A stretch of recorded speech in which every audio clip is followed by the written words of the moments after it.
प्रस्तुत है मुंशी प्रेमचंद की कहानी पूस की रात। हल्कू ने घर आकर अपनी पत्नी मुन्नी से कहा, घर में जो रुपए रखे हैं उसे ले आओ। सहना आया है, उसे दे देता हूँ ताकि उससे पीछा छूटे। बरामदे में झाड़ू लगा रही मुन्नी ने पलटकर गुस्से से हल्कू को देखा और बोली, 4 रुपए ही तो बचे हैं घर में, अब वो भी सहना को दे दोगे तो माघ पूस की कड़कड़ाती ठंड कैसे कटेगी। सहना से कह दो कि अभी पैसे नहीं हैं, फसल काटने पर दे देंगे।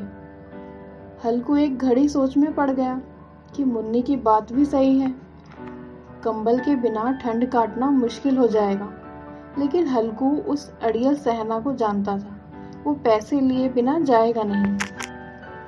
हल्कू ने सोचा कि सर्दियों को सर्दियों में देख लेंगे, फिलहाल इस बला से तो पीछा छूटे। हल्कू अपनी पत्नी की ओर बढ़ा और उसके पास जाकर बैठते हुए धीरे से उसकी खुशामद करते हुए बोला, दे देना पैसे, कम से कम ये पीछा तो छोड़ेगा, और कंबल के लिए मैं तब तक कोई दूसरा उपाय सोच लूंगा। हल्कू की बात सुनकर मुन्नी गुस्सा हो गई। हल्कू को गुस्से से घूरते हुए मुन्नी ने कहा, तुम तो चुप ही रहो, बताओ जरा कौन सा उपाय है तुम्हारे पास। ऐसे ही कोई तुम्हें खैरात में कंबल तो देगा नहीं, ना जाने कौन सा कर्ज है जो कभी चुकता ही नहीं। तुम ना खेती करना छोड़ दो, क्या फायदा खेती का जब फसल होते ही पूरी कमाई कर्ज में चुकाने चली जाती है।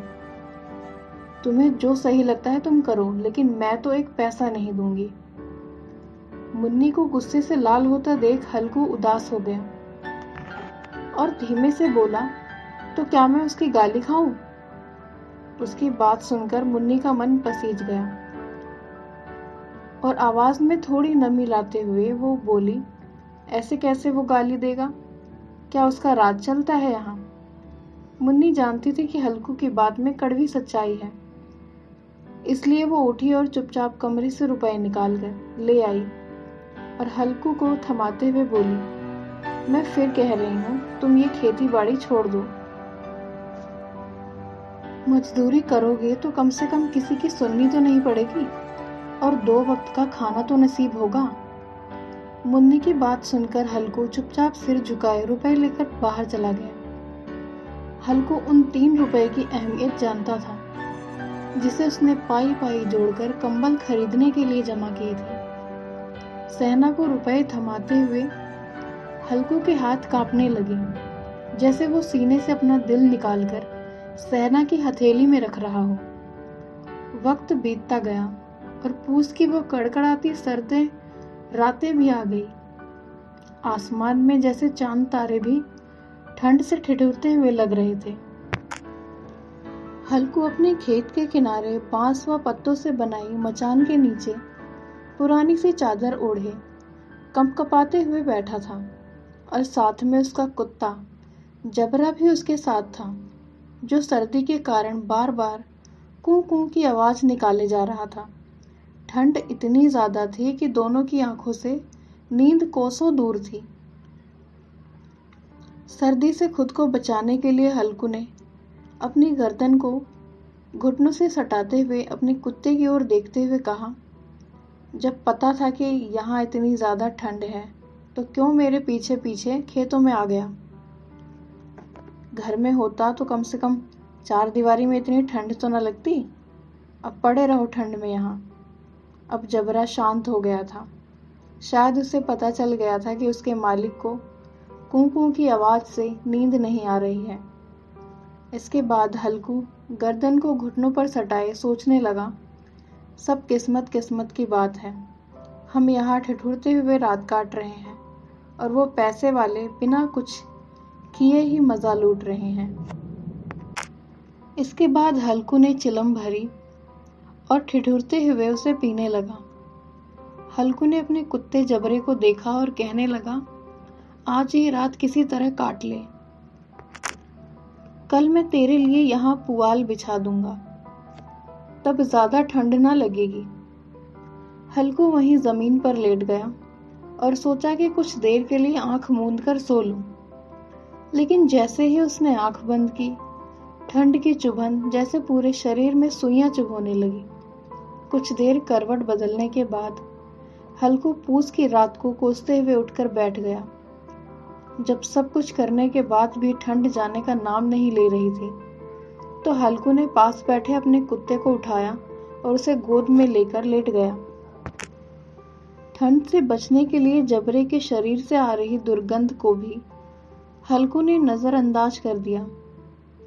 जबरे को भी गर्माहट मिल रही थी और उसने भी आंखें मूंद ली थी और सोने की कोशिश कर रहा था कि तभी जबरे को कोई आहट सुनाई दी और वो एकदम सावधान की मुद्रा में खड़ा हो गया। जबरा अचानक मचान से बाहर निकला और इधर उधर दौड़ते हुए जोर जोर से भौंकने लगा। कुछ देर यहाँ वहां भौंकने के बाद जबरा दोबारा हल्कू से सटकर बैठ गया। ऐसे ही रात का एक और घंटा बीत गया और ठंड कम होने का नाम ही नहीं ले रही थी। हल्कू उठकर बैठ गया। दोनों हाथों से टांगों को कसकर पकड़े हुए घुटनों पर सिर टिकाए बैठा था। ठंड में हल्कू को लगा कि जैसे उसका खून जम गया हो और वो बेबसी से बस सुबह होने का इंतजार करने लगा। हल्कू के खेत के सामने ही आम का एक बड़ा सा बाग था, जिसे देखकर वो सोचने लगा कि पतझड़ शुरू हो चुकी है और जरूर इन पेड़ों से पत्तियां झड़ी होंगी, तो क्यों ना इसके सूखे पत्ते लाकर देर तक आग सेंक लूं। हल्कू ने सोचा कि वो पत्तियां उठाने तो चला जाए, पर कहीं रात के अंधेरे में उस पर कोई जानवर हमला ना कर दे। कुछ देर यूं ही सोचने के बाद हल्कू एकदम से उठा और एक सूखे पौधे को उखाड़कर उसे मशाल की तरह जलाकर पेड़ों की ओर चल पड़ा। अपने मालिक को जाता देख जबरा भी झट से उठ खड़ा हुआ और दुम हिलाते हुए हल्कू के पीछे हो लिया। पेड़ों के पास पहुंचकर हल्कू ने उन विशाल पेड़ों को देखा जो अंधेरे में और भी डरावने लग रहे थे। अपने मन के डर को दबाते हुए हल्कू नीचे झुका और पेड़ों के आसपास पड़ी पत्तियों को बटोरने लगा। सूखे पत्तों को समेटने की वो आवाज और ठंडी हवा के झोंकों से आ रही पेड़ों की सरसराहट हल्कू को डरा रही थी। ठंड में नंगे पांव पर कंकड़ तो मानो तीर की तरह चुभ रहे थे। उन सबसे ध्यान भटकाने के लिए हल्कू ने जबरे से बातें करना शुरू कर दिया और कहने लगा, लग रही है ना तुझे भी बहुत ठंड? बस थोड़ी सी पत्तियां और इकट्ठी कर लेते हैं, फिर दोनों खूब आग सेकेंगे। हल्कू जितनी पत्तियां समेट सकता था समेट ली और मचान की ओर चल पड़ा। मचान के बाहर पहुंचकर हल्कू ने पत्तियों को आग लगाई। देखते ही देखते आग धधकने लगी और उसकी लपेटें पेड़ों को छूने लगी। हल्कू और जबरा वहीं आग के पास बैठ गए। हल्कू अलाव में कभी अपने हाथ सेंकता तो कभी पांव, तो कभी आग की ओर पीठ करके बैठ जाता। जबरा भी आग के पास पसर कर लेट गया और उन लपटों को देखने लगा। हल्कू जबरे की ओर देखकर कहने लगा, कहा था ना मैंने, अलाव जलाते ही ठंड नहीं लगेगी, अब सेंक ले जी भरकर। कुछ समय बाद वो आग की लपटें जैसे कहीं गुम हो गई और पत्तियों का ढेर सिमट कर राख में बदल गया। अब तो बस कोई हवा का झोंका आता तो बची कुची चिंगारी कहीं बीच में लाल लाल अनार के दानों से दिखाई देती। हल्कू राख की थोड़ी सी गर्माहट में वहीं चादर ओढ़े दुबक कर बैठा हुआ था, लेकिन जैसे जैसे रात बढ़ती जा रही थी ठंड उसे और जकड़ने लगी थी। कुछ देर बाद हल्कू वहीं राख के ढेर के पास लेट गया। हल्कू को नींद आने वाली ही थी कि जबरा फिर से अचानक उठ गया और खेत की ओर जोर जोर से भौंकने लगा। हल्कू के कानों में भी कुछ आवाजें आ रही थी, जैसे जानवरों का बड़ा झुंड खेतों में घुसाया हो और उसकी फसल चर रहा हो। जानवरों की हलचल की पूरी आवाजें हल्कू के कानों में पड़ रही थी। हल्कू आंखें मूंदे ही सोचने लगा कि जबरे के होते हुए आखिर कोई जानवर खेतों में कैसे घुस सकता है। जरूर मुझे कोई धोखा हो रहा होगा। हल्कू ने आंखें खोले बिना ही जबरे को आवाज लगाई, लेकिन जबरा खेतों की ओर मुंह किए जोर जोर से भौंकता रहा। पर उसके पास नहीं आया। कुछ देर बाद खेत में चरने की आहटें तेज हो गई और अब हल्कू को पूरा यकीन हो गया कि खेत में जरूर जानवर घुस आए हैं। अपने आलस को झकझोरते हुए हल्कू आधे मन से उठकर बैठ गया। इस कंपकपाती ठंड में उठकर खेत में जाना और फिर जानवरों को भगाना उसे बेहद मुश्किल सा लग रहा था।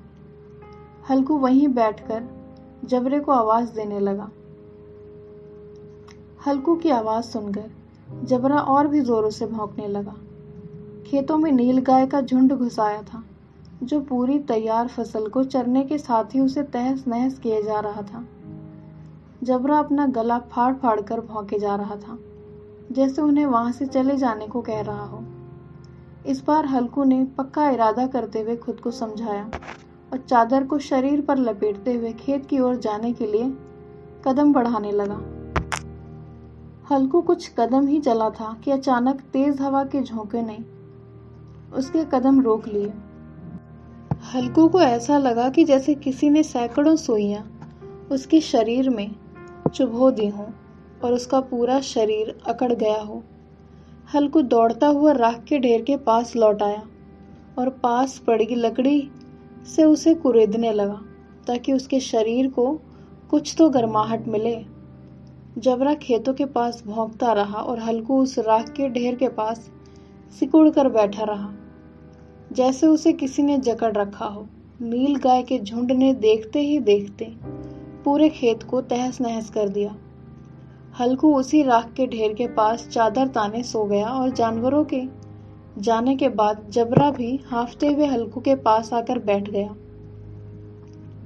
सुबह जब हल्कू की आंख खुली तो दिन चढ़ाया था और धूप निकल आई थी। सामने बैठी मुन्नी उसे गुस्से से घूरते हुए जोर जोर से कह रही थी, दिन भर सोए रहोगे क्या?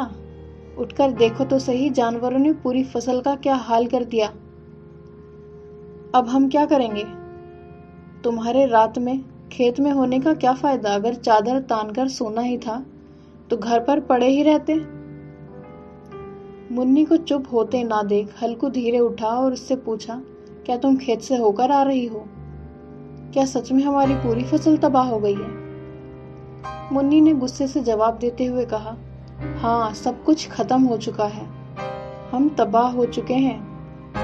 हल्कू जानता था कि मुन्नी ऐसे चुप ना होगी, तो उसे बहाना बनाते हुए कहा, तुझे तो बस खेत की ही पड़ी है। मैं यहाँ रात में मरने से बाल बाल बचा।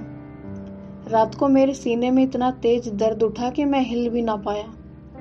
ये तो मैं ही जानता हूँ कि दर्द के साथ मैंने कड़कड़ाती ठंड के बीच रात कैसे काटी है। हल्कू की बात सुनकर मुन्नी कुछ न बोली।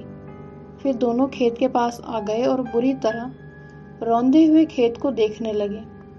खेत की दुर्दशा देखकर मुन्नी के चेहरे पर उदासी छा गई और वो मन ही मन सोचने लगी कि अब गुजारा कैसे होगा। पर हल्कू के चेहरे पर एक अलग शांति थी।